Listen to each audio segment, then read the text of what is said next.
வணக்கம். புதுவை மற்றும் அதனை சுற்றியுள்ள பகுதிகளில் நடைபெற்ற பல்வேறு நிகழ்வுகளை பிரதிபலிக்கும் கமலா தொலைக்காட்சியின் செய்திகளுக்காக பிரபாவதி. விரிவான செய்திகளை காண்பதற்கு முன் தலைப்புச் செய்தியை பார்க்கலாம்.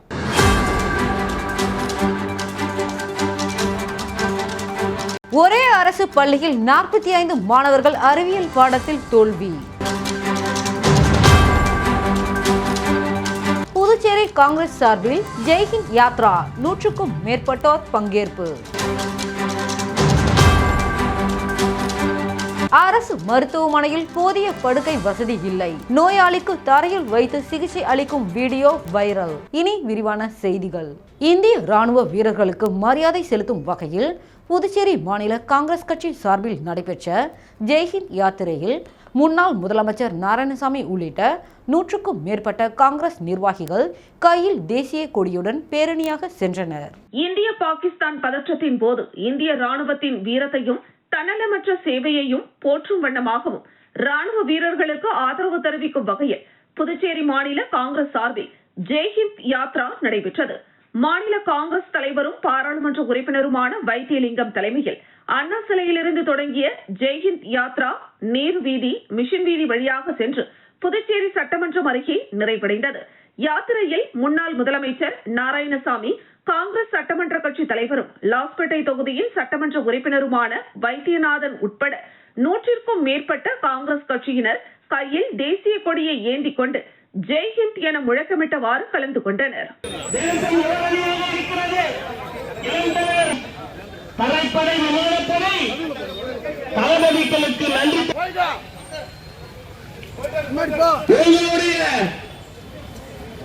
எனது புதுச்சேரி மக்கள்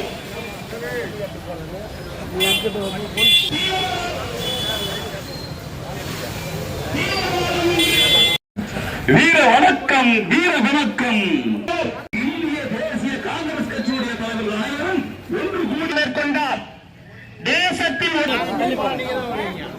தன்னலமற்ற தியாகிகளுக்கு வீர வணக்கம், வீர வணக்கம், வீர வணக்கம், வீர அடிப்போம், பயங்கரவாதத்தை முறியடிப்போம். நாங்கள் தான் இந்த போரை நிறுத்தினோம், அணு ஆயுத போரை நிறுத்தி இருக்கின்றோம் என்று சொல்லக்கூடிய வார்த்தைகளை தந்திருக்கின்றார்கள். இது மிக வேதனையாக இருக்கின்றது. இது இந்திய இறையாண்மை, இந்திய ராணுவத்தின் மீது இருக்கக்கூடிய நம்பிக்கையை குறைக்கக்கூடிய அளவில் இருக்கின்றது. இதை நாங்கள் வன்மையாக கண்டிக்கிறோம். INTUC முன்னாள் மாநில தலைவர் நினைவு தினம், நலத்திட்ட உதவிகளும் அன்னதானம் வழங்கி அனுசரிப்பு. INTC முன்னாள் தலைவர் ரவிச்சந்திரனின் 4ஆம் ஆண்டு நினைவு தினத்தை ஒட்டி மாநில INTC சார்பாக மாநிலம் முழுவதும் பல்வேறு இடங்களில் நலத்திட்ட உதவிகள் மற்றும் அன்னதானம் மற்றும் இரங்கல் கூட்டங்கள் நடைபெற்றன. அதன் ஒரு பகுதியாக பாரதிதாசன் கல்லூரி அருகே INTC தலைவர் பாலாஜி தலைமையில் நடைபெற்ற நிகழ்ச்சியில் அலங்கரித்து வைக்கப்பட்டிருந்த அவரது படத்திற்கு காங்கிரஸ் கட்சி மாநில தலைவரும் பாராளுமன்ற உறுப்பினருமான வைத்தியலிங்கம், முன்னாள் முதலமைச்சர் நாராயணசாமி, காங்கிரஸ் சட்டமன்ற கட்சி தலைவர் வைத்தியநாதன், முன்னாள் அமைச்சர் கந்தசாமி, முன்னாள் அரசு கொறடா அனந்தராமன் மற்றும் காங்கிரஸ் கட்சி நிர்வாகிகள் மலர் தூவி மரியாதை செய்தனர்.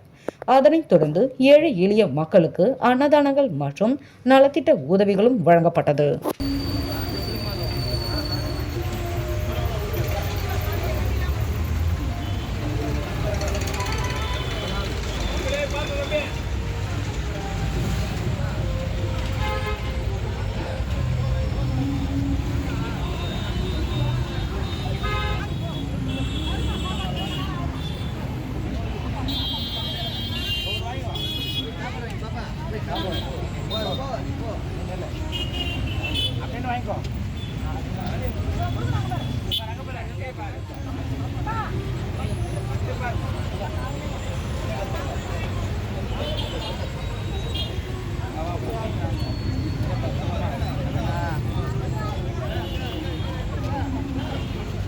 ஏழாவது ஊதிய குழு பரிந்துரைப்படி புதுச்சேரி சுகாதாரத்துறை ஊழியர்களுக்கு கிடைக்க வேண்டிய ஊதியத்தை வழங்க வலியுறுத்தி மத்திய மாநில அரசுகளை கண்டித்து ஆர்ப்பாட்டம் நடைபெற்றது. புதுச்சேரி சுகாதாரத்துறையில் 1000க்கும் மேற்பட்ட ஊழியர்கள் பணியாற்றி வருகின்றனர். இவர்களுக்கு 7வது ஊதியக்குழு பரிந்துரைப்படி கிடைக்க வேண்டிய நர்சிங் அலவன்ஸ் மற்றும் நோயாளி கவனிப்பு படி ஆகியவற்றின் நிலுவைத் தொகையை வழங்க நடவடிக்கை எடுக்க வேண்டும். மேலும் ஊதியக்குழு பரிந்துரை 50% அகவிலைப்படி கடந்துவிட்டதன் காரணமாக உயர்த்தி வழங்க வேண்டிய நர்சிங் அலவன்ஸ் மற்றும் நோயாளிக்கான கவனிப்பு படி ஆகியவற்றை 25% உயர்த்தி வழங்க வேண்டும். சுகாதாரத்துறையில் உள்ள அனைத்து பதவிகளுக்கான காலி பணியிடங்களை நிரப்பிட வேண்டும்.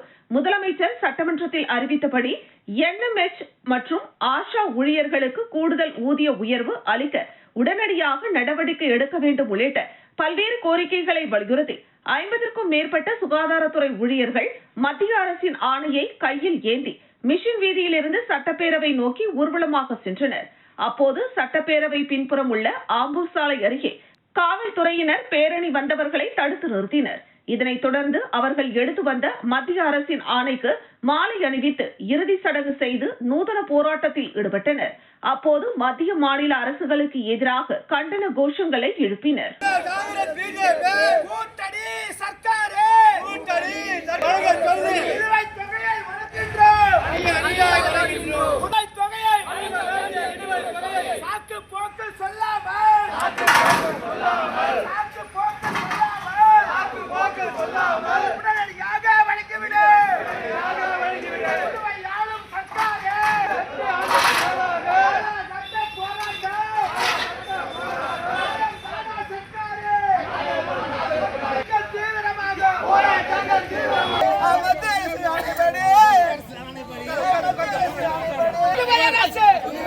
Bye, now bye, bye.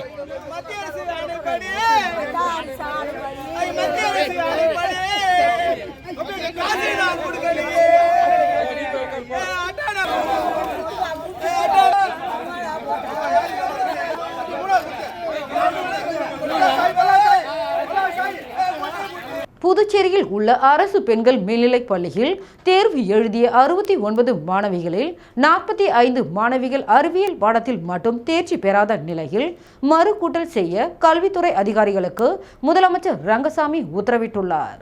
புதுச்சேரியில் CBSE பாடத்திட்டத்தின் கீழ் மாணவ மாணவிகள் தேர்வு எழுதிய நிலையில் 10 மற்றும் 12ஆம் வகுப்பு தேர்வு முடிவுகள் நேற்று வெளியானது.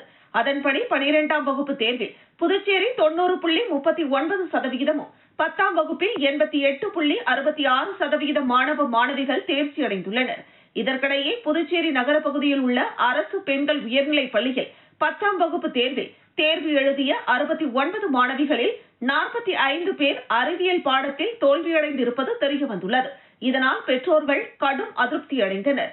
மேலும் தோல்வியடைந்த மாணவிகள் மற்றும் அவர்களது பெற்றோர் சட்டசபையில் முதலமைச்சர் ரங்கசாமியை சந்தித்து ஒரே நேரத்தில் இவ்வளவு அதிகப்படியான மாணவிகள் தோல்வியடைந்தது மன வருத்தத்தை தருவதாக தெரிவித்தனர். உடனடியாக முதலமைச்சர் ரங்கசாமி கல்வித்துறை செயலர் பிரியதர்ஷினியை தொடர்பு கொண்டு விவரங்களை கேட்டறிந்தார். பின்னர் பெற்றோரிடம் அறிவியல் வினாத்தாளை மறுகூட்டலுக்காக விண்ணப்பித்து ஆய்வு செய்ய உத்தரவிட்டதாக தெரிவித்தார். இதனை ஏற்று மாணவிகளும் பெற்றோர்களும் அங்கிருந்து கலைந்து சென்றனர்.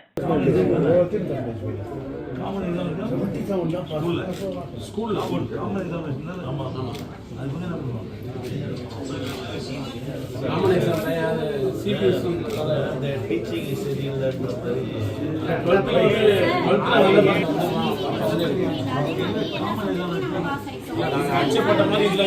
ஏன்னா செய்திலாம் வந்தது வந்து 12th வந்து ரொம்ப மார்க் கம்மியாக இருக்குன்னு சொன்னாங்க. ஆனால் இப்போ வந்து பாப்பாத்தூர்ல தானே பெரிய பாப்பாத்தூர்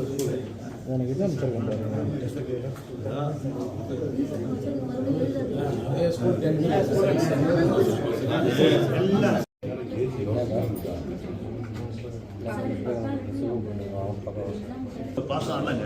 இப்போ கூட இந்த விஷயம் நம்ம ஒரே ஸ்கூல் இப்போ கூட ஈவினிங் கிளாஸ்லாம் நான் போயிட்டு ஈவினிங் ஸ்நாக்ஸ்லாம் பிள்ளைங்க பசி இருக்கணும்னு எல்லாம் ரெகுலராக அனுப்பிச்சி விட்டு எல்லாம் படிக்க வச்சது நான் இருந்தால் புதுச்சேரிக்கு தனி மாநில அந்தஸ்து வழங்க வேண்டும் என மத்திய அரசை வலியுறுத்தி பொதுநல அமைப்பினர் தொடங்கிய கையெழுத்து இயக்கத்தில் முதலமைச்சர் ரங்கசாமி முதலாவதாக கையெழுத்து இட்டு துவக்கி வைத்தார். புதுச்சேரிக்கு தனி மாநில அந்தஸ்து வேண்டுமென புதுச்சேரி சட்டமன்றத்தில் இதுவரை 16 முறை தீர்மானம் நிறைவேற்றப்பட்டு மத்திய அரசுக்கு அனுப்பப்பட்டுள்ளது. ஆனால் புதுச்சேரிக்கான மாநில அந்தஸ்து மத்திய அரசால் இதுவரை வழங்கப்படவில்லை. மேலும் மக்களால் தேர்ந்தெடுக்கப்பட்ட அரசுக்கு அதிகாரம் வேண்டும் என்றால் மாநில அந்தஸ்து பெறும் வரை நாம் போராட வேண்டும் என்று முதலமைச்சர் ரங்கசாமி கலந்து கொள்ளும் அனைத்து அரசு நிகழ்ச்சிகளிலும் வலியுறுத்தி வருகிறார். இந்த நிலையில் உருளையன்பேட்டை தொகுதி சுயேட்சை சட்டமன்ற உறுப்பினர் நேரு தலைமையில் புதுச்சேரிக்கு தனி மாநில தகுதி கேட்டு மத்திய அரசை வலியுறுத்தி வரும் 27ஆம் தேதி டெல்லிக்கு சென்று போராட்டம் நடத்துவது என முடிவு செய்யப்பட்டுள்ளது. இதன் ஒரு பகுதியாக புதுச்சேரி மற்றும் காரைக்கால் மாவட்ட மக்களிடம் கையெழுத்து இயக்கம் நடத்தி சுமார் 1 லட்சம் கையெழுத்துக்களை பெற்று மத்திய அரசிடம் வழங்குவது என கையெழுத்து இயக்கம் தொடங்கப்பட்டது. புதுச்சேரி சட்டப்பேரவையில் முதலமைச்சர் அலுவலகத்தில் தொடங்கப்பட்ட இந்த கையெழுத்து இயக்கத்தில் மாநில அந்தஸ்து வேண்டும் என்று மத்திய அரசை வலியுறுத்தி முதலமைச்சர் ரங்கசாமி முதலாவதாக கையெழுத்திட்டு இயக்கத்தை தொடங்கி வைத்தார். தொடர்ந்து புதுச்சேரி மற்றும் காரைக்கால் மக்களிடம் 1 லட்சம் கையெழுத்துக்களை பெற்று மாநில அந்தஸ்து வேண்டும் என்று மத்திய அரசிடம் ஒப்படைக்க உள்ளனர் என்பது குறிப்பிடத்தக்கது.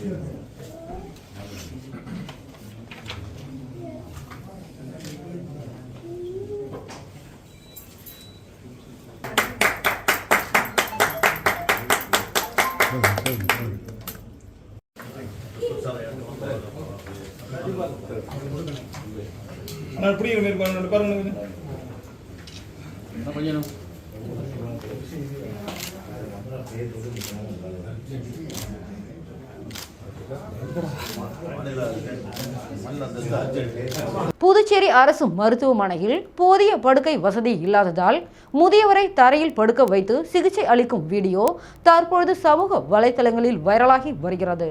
புதுச்சேரி நகர பகுதியில் இந்திரா காந்தி அரசு பொது மருத்துவமனை உள்ளது. இங்கு புதுச்சேரி மட்டுமின்றி தமிழகத்தின் பல்வேறு மாவட்டங்களைச் சேர்ந்த ஆயிரக்கணக்கானோர் நாள்தோறும் சிகிச்சை பெற்று செல்கின்றனர். மேலும் நோயாளிகள் அதிக அளவில் வருவதன் காரணமாக புதுச்சேரி அரசு மருத்துவமனையில் போதிய படுக்கை வசதிகள் இல்லாததால் அவர்களை தரையில் பாய் விரித்து சிகிச்சை அளிப்பதும் மேலும் ஒரே படுக்கையில் 2 நோயாளிகளுக்கு சிகிச்சை அளிக்கப்படுவதும் வழக்கமான ஒன்று. இந்த நிலையில் இதுகுறித்து வீடியோக்கள் பல மாதங்களுக்கு முன்பு இணையதளங்களில் பரவியதை தொடர்ந்து அப்போதைய ஆளுநர் தமிழிசை சவுந்தரராஜன் அரசு மருத்துவமனையில் ஆய்வு நடத்தி அதிகாரிகளுக்கு எச்சரிக்கை விடுத்தார். அதனைத் தொடர்ந்து இதுபோன்ற சம்பவங்கள் நடைபெறாதவாறு மருத்துவ அதிகாரிகள் கண்காணித்து வந்த நிலையில் கடந்த 12ஆம் தேதி புதுச்சேரி இந்திரா காந்தி அரசு பொது மருத்துவமனை வார்டு எண் 86இல் சிகிச்சை பெறும் முதியவர் போதிய படுக்கை வசதி இல்லாமல் தரையில் படுத்து சிகிச்சை பெறும் வீடியோவை சமூக ஆர்வலர் ஒருவர் பதிவு செய்து அதனை இணையத்தில் தற்பொழுது பதிவிட்டுள்ளார். இந்த வீடியோ சமூக வலைதளங்களில் ட்ரெண்ட் ஆகி வருகிறது. மேலும் அரசு மருத்துவமனையில் நோயாளிகளின் நலனை கருத்தில் கொண்டு தேவையான படுக்கை வசதிகளை செய்து தர அரசு உடனடியாக நடவடிக்கை எடுக்க வேண்டும் என பொதுமக்கள் கோரிக்கை விடுத்துள்ளனர்.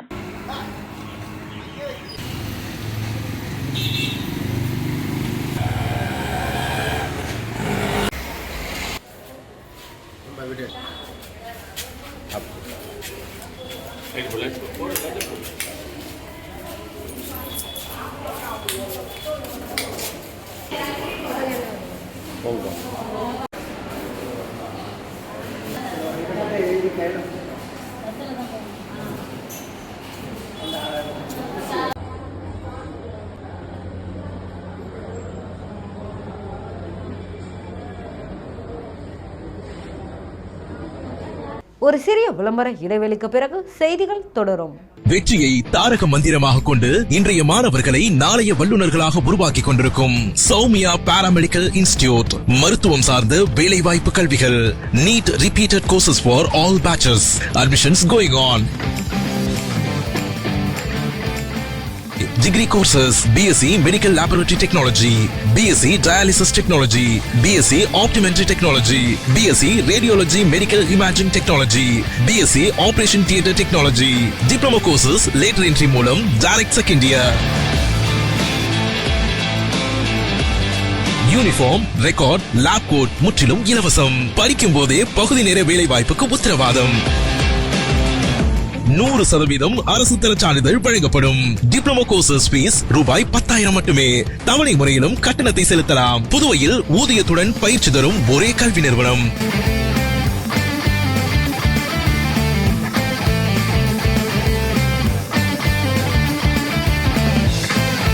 நமது Soumya paramedical institute number 7 Koodapakkam main road Villianur bypass Puducherry.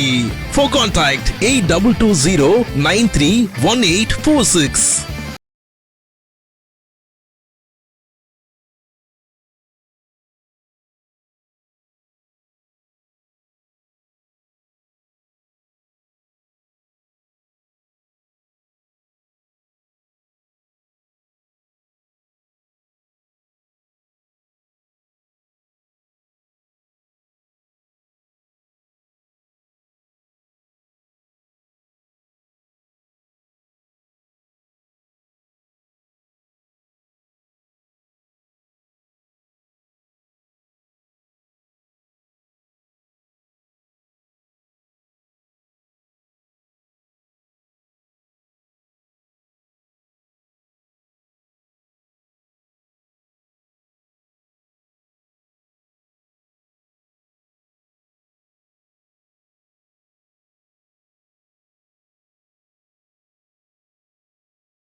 செய்திகள் தொடர்கின்றன. மத்திய அரசு வக்ஃப் சட்டத்தை திரும்ப பெற வலியுறுத்தி திருச்சியில் நடைபெற உள்ள பேரணி குறித்து புதுச்சேரி விடுதலை சிறுத்தைகள் கட்சி சார்பாக மாநில செயற்குழு கூட்டம் நடைபெற்றது. மத்திய அரசு கொண்டு வந்துள்ள வக்ஃப் சட்டத்தை திரும்ப பெற வலியுறுத்தி விடுதலை சிறுத்தைகள் கட்சி சார்பாக தொடர்ந்து பல்வேறு போராட்டங்கள், ஆர்ப்பாட்டங்கள் நடத்தப்பட்டன. மேலும் அதன் ஒரு பகுதியாக சட்டத்தை திரும்ப பெற வலியுறுத்தி மத சார்பின்மை காப்போம் என்ற தலைப்பில் திருச்சியில் விடுதலை சிறுத்தை கட்சி தலைவரும் சிதம்பரம் தொகுதி பாராளுமன்ற உறுப்பினருமான தொல் திருமாவளவன் தலைமையில் எழுச்சி பேரணி நடைபெற உள்ளது. இதனையொட்டி புதுச்சேரி விடுதலை சிறுத்தை கட்சி மாநில சிறப்பு செயற்குழு கூட்டம் தலைமை அலுவலகத்தில் நடைபெற்றது. முதன்மை செயலர் தேவபொழிலன் தலைமையில் நடைபெற்ற கூட்டத்தில் சிறப்பு அழைப்பாளராக கட்சியின் பொதுச் செயலாளரும் சட்டமன்ற உறுப்பினருமான சிந்தனை செல்வன், முதன்மை செயலாளர் பாவரசு, தமிழ்நாடு மற்றும் புதுச்சேரி அமைப்பு செயலாளர் தலையாரி ஆகியோர் கலந்து கொண்டு கூட்டம் குறித்து பல்வேறு ஆலோசனையில் ஈடுபட்டனர்.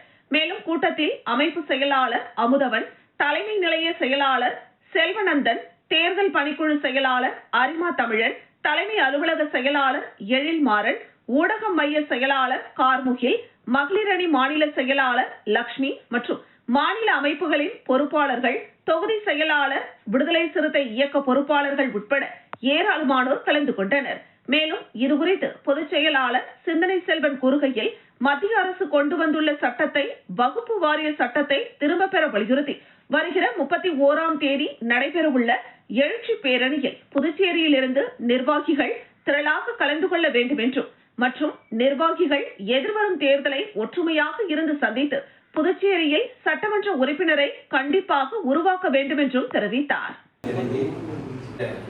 புதுச்சேரி மாநில கூட்டத்தில் கலந்து கொண்டிருக்கிற அனைத்து தொகுதி கூட்டத்தை கூட்டி நேரடி பொறுப்பாளர்கள் குழுவின் தலைவர் நம்ம அகேஸ்வரர், நம்ம சட்டமன்ற பொதுச் செயலர்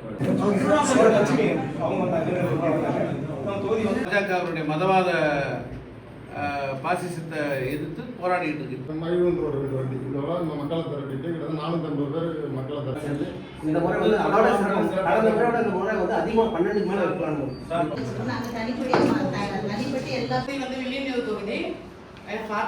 இளைஞர்களுடைய எழுச்சி நிறைய இருந்துச்சு.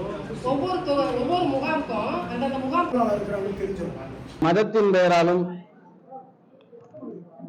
அரசியல் அதிகாரத்தை நோக்கி மக்களை திரட்டுகிற ஒரு அடிப்படைவாத தன்மை தமிழகத்திலே தலை தூக்க தொடங்கி இருக்கிறது. இத்தகைய சூழ்நிலையில் கொள்கையின் அடிப்படையிலே மக்களை திரட்டுவது என்கிற நடைமுறையில் விடுதலை சிறுத்தைகள் தொடர்ச்சியான முன்னெடுப்புகளை எடுத்து வருகிறது. பாஜக ஒன்றிய அரசு தொடர்ச்சியாக அரசமைப்பு சாசனத்தின் ஆன்மாவாக இருக்கிற மதச்சார்பின்மைக்கு எதிராக கடலூர் சிப்காட் தனியார் தொழிற்சாலையில் பாய்லர் வெடித்ததால் மூச்சு திணறல் ஏற்பட்டு 20க்கும் மேற்பட்டோர் மருத்துவமனையில் அனுமதிக்கப்பட்டுள்ளனர்.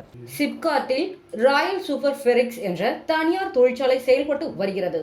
இந்த தொழிற்சாலையில் அதிக அளவிலான சூடு காரணமாக 6 லட்சம் லிட்டர் சாய கழிவு கொள்ளளவு கொண்ட பாய்லர் வெடித்து சிதறி விபத்து ஏற்பட்டது. இதனைத் தொடர்ந்து அருகில் உள்ள குடிக்காடு கிராமத்தில் அந்த சாயக்கழிவு ஆறாக பெருக்கெடுத்து ஓடியது.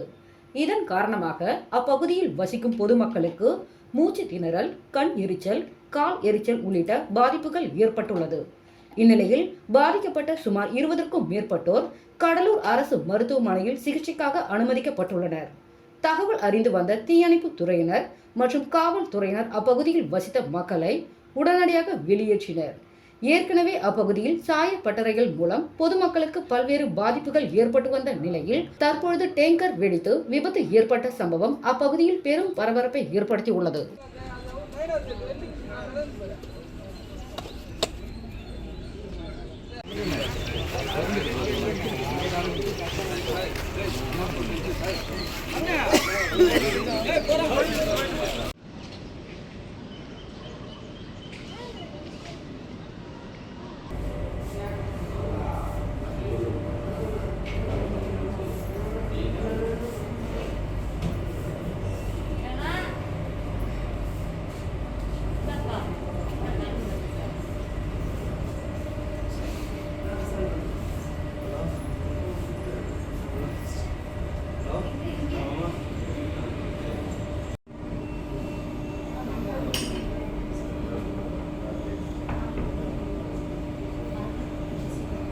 நெட்டப்பாக்கம் சட்டமன்ற தொகுதிக்குட்பட்ட வேல்முருகன் நகர் பகுதியில் மக்களின் பயன்பாட்டிற்காக புதிய குடிநீர் விநியோக குழாய் அமைக்கும் பணிகளுக்கான பூமி பூஜை நடைபெற்றது. புதுச்சேரி மாநிலம் நெட்டப்பாக்கம் கொம்யூன் நெட்டப்பாக்கம் சட்டமன்ற தொகுதிக்குட்பட்ட வேல்முருகன் நகர் பகுதியில் மக்களின் பயன்பாட்டிற்காக புதிய குடிநீர் விநியோக குழாய் அமைக்கும் பணிகள் ரூபாய் 3,70,000 செலவில் மேற்கொள்ளப்பட உள்ளது. இப்பணிகள் துணை சபாநாயகர் ராஜவேலு தலைமையில் பூமி பூஜை செய்து துவக்கி வைத்தார்.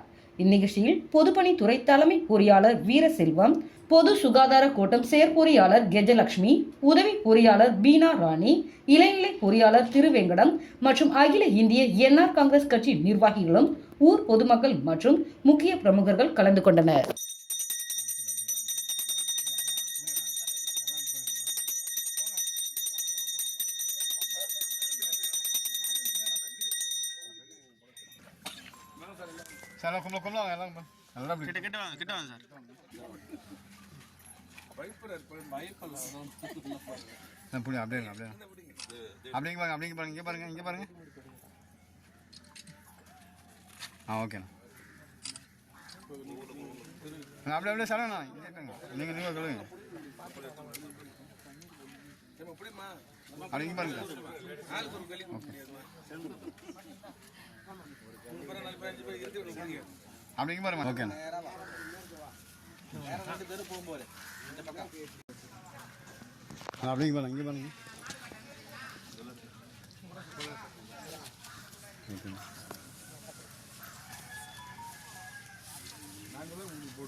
புதுச்சேரி உருளையன்பேட்டை தொகுதியில் இலவச நீர்மோர் பந்தலை சபாநாயகர் செல்வம் திறந்து வைத்தார். உருளையன்பேட்டை சட்டமன்ற தொகுதி பாரதிய ஜனதா கட்சி சார்பில் தொகுதி பொறுப்பாளர் மற்றும் மோடி மக்கள் சேவை இயக்க நிறுவனர் பிரபுதாஸ் அவர்கள் சொந்த செலவில் சபாநாயகர் ஏம்பலம் செல்வம் முன்னிலையில் தொகுதி முழுவதும் 5 வார்டுகளிலும் அண்ணா சாலை, காமராஜர் சாலை என 7 பிரிவாக பிரித்து நீர்மோர் பந்தல் அமைத்து ஏழை எளிய மக்களுக்கு கோடை காலத்தில் வெயிலின் தாக்கத்தை தணிக்க இளநீர், வெள்ளரி பழம், தர்பூசணி பழம், மோர் மற்றும் நீர் வழங்கினார்கள். மேலும் ஏழை எளியோர்களுக்கு தட்டுவண்டி, பூக்கடை ஸ்டால் வழங்கினர். இந்நிகழ்வில் சரவணன், பன்னீர்செல்வம், பாரதிய ஜனதா கட்சி பொறுப்பாளர்கள் கீதா, அசோக், பொன்னியம்மன், சுமதி, செலா என்கின்ற ஜெயபால், குளத்து மேடு அம்பிகா, சரவணன், சூர்யா, பன்னீர்செல்வம், ரமேஷ், ரவி மற்றும் பலர் கலந்து கொண்டனர்.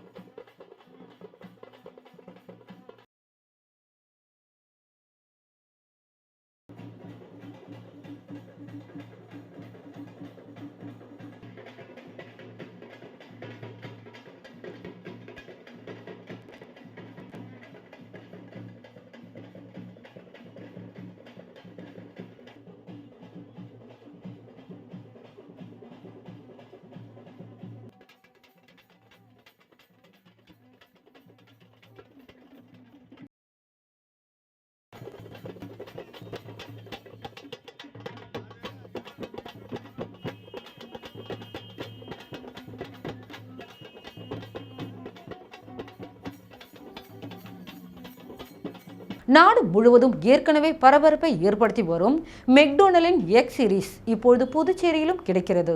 டியாஜியோ இந்தியா என்பது நாட்டின் முன்னணி மதுபான நிறுவனமாகவும் உலகளாவிய முன்னணி டியாஜியோ பிஎல்சியின் துணை நிறுவனமாகவும் உள்ளது. இந்நிறுவனம் Johnnie Walker, Black Dog, Black and White, VAT 69, activity, Signature, the Singleton, Royal Challenge, McDowell's, number 1, ஸ்டாமினாஃப், கெடல் 1, டான்குரே, கேப்டன் மோர்கன் மற்றும் கோடவன் போன்ற பிரீமியம் பிராண்டுகளின் சிறந்த போர்ட்போலியோவை தயாரித்து விற்பனை செய்து விநியோகித்து வருகிறது. பெங்களூரை தலைமையாக கொண்ட 3000க்கும் மேற்பட்ட ஊழியர்களை கொண்ட உறுதியான குழுவாகும். இந்தியாவில் உள்ள மாநிலங்கள் மற்றும் யூனியன் பிரதேசங்களில் 35 உற்பத்தி அமைப்புகள், வலுவான விநியோக வலையமைப்பு மற்றும் ஓர் அதிநவீன தொழில்நுட்ப மையம் ஆகியவை இதன் வலிமையாகும். யுனைட் ஸ்பிரிட்ஸ் லிமிடெட் என இந்தியாவில் நிறுவப்பட்டுள்ள இந்த நிறுவனம் இந்தியாவின் தேசிய பங்கு சந்தை மற்றும் மும்பை பங்கு சந்தை இரண்டிலும் பட்டியலிடப்பட்டுள்ளது. என்ஆர் காங்கிரஸ் கட்சி கிழக்கு மாவட்ட நிர்வாகிகள் ஆலோசனை மற்றும் பொறுப்பாளர்கள் அறிமுக கூட்டம் நடைபெற்றது. என்ஆர் காங்கிரஸ் கட்சியில் தொடர்ந்து பொறுப்பாளர்கள் நிர்வாகிகளை கட்சி தலைமை நியமனம் செய்து வருகிறது. இந்நிலையில் கிழக்கு மாவட்டம் சார்பாக பொறுப்பாளர்கள் ஆலோசனை மற்றும் அறிமுக கூட்டம் கட்சி தலைமை அலுவலகத்தில் நடைபெற்றது. பொதுச் செயலாளர் ஜெயபால் மற்றும் அமைச்சர் லட்சுமி நாராயணன், சட்டமன்ற உறுப்பினர் KSP ரமேஷ் தலைமையில் நடைபெற்ற இக்கூட்டத்தில் முன்னாள் துணை சபாநாயகர் பக்தவச்சலம், பொருளாளர் வேல்முருகன், மாநில செயலாளர் ஆகியோர் முன்னிலை வகித்தனர். மேலும் கூட்டத்தில் புதிய பொறுப்பாளர்கள் அறிமுகம் செய்யப்பட்டதும் எதிர்வரும் சட்டமன்ற தேர்தலில் எவ்வாறு பணியாற்றுவது குறித்து ஆலோசனைகள் வழங்கப்பட்டது. நிகழ்ச்சிக்கான ஏற்பாடுகளை கிழக்கு மாவட்ட தலைவர் பாஸ்கர் செய்திருந்தார். மிகப்பெரிய நடைபயணம் நடத்தினாரு. அவங்களுக்கான சீர்வரிசை, அவங்களுக்கான பண உதவி, பேரவையிலிருந்து என்ஆர் காங்கிரஸ் உதயமாகி முதல் முறை ஆட்சி பிடித்திருக்கிறோம். அதே போல 2வது தேர்தலில் 8 சீட்டு எதிர்கட்சியும் வாக்குகள் பெற்று 2வது முறை எதிர்கட்சி தலைவரானாரு. 3வது கூட்டணி அரசுடன் முதலமைச்சர் ஆகிறார். இப்படி மக்கள் முதல்வர் வந்து ஆட்சி வந்து புதுச்சேரியில் நடந்தது. அதுக்கு பிறகு காங்கிரஸ் திமுக ஆட்சி கூட்டணி ஆட்சி வந்தது. இன்னைக்கு பாத்தீங்கன்னா 275 கோடியில இந்த கிழக்கு மாவட்டத்தை ஆரம்பிச்சது அண்ணன் ஜெயபாலன் வாழ்க்கை. ஆனால் இதை முடிவுரைக்கு கொண்டு வந்தது ஒரு பெரிய சாதனை.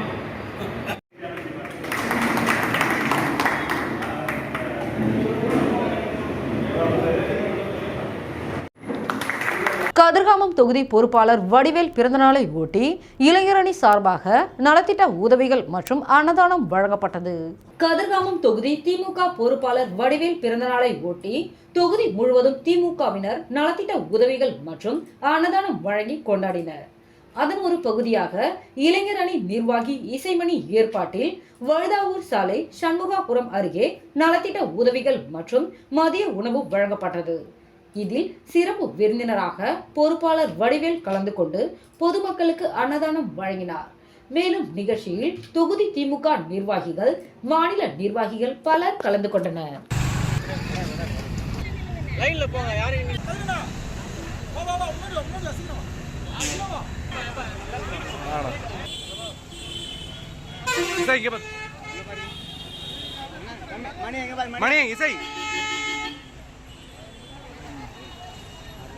அடுத்து வா வா வாமா வாமா வாமா.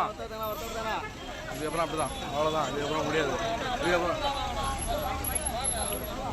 மா ஒருத்தலாம் மா வாமா, இப்படி வாமா, அப்படி வாமா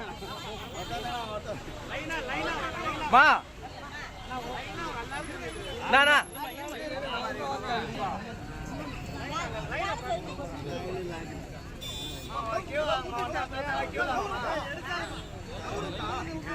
மா மா மா இப்படி வாங்கினீங்கன்னா மீண்டும் தலைப்புச் செய்திகள்.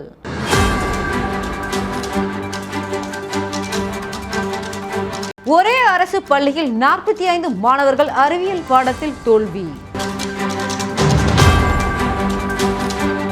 புதுச்சேரி காங்கிரஸ் சார்பில் ஜெய்ஹிந்த் யாத்ரா 100க்கும் மேற்பட்டோர் பங்கேற்பு.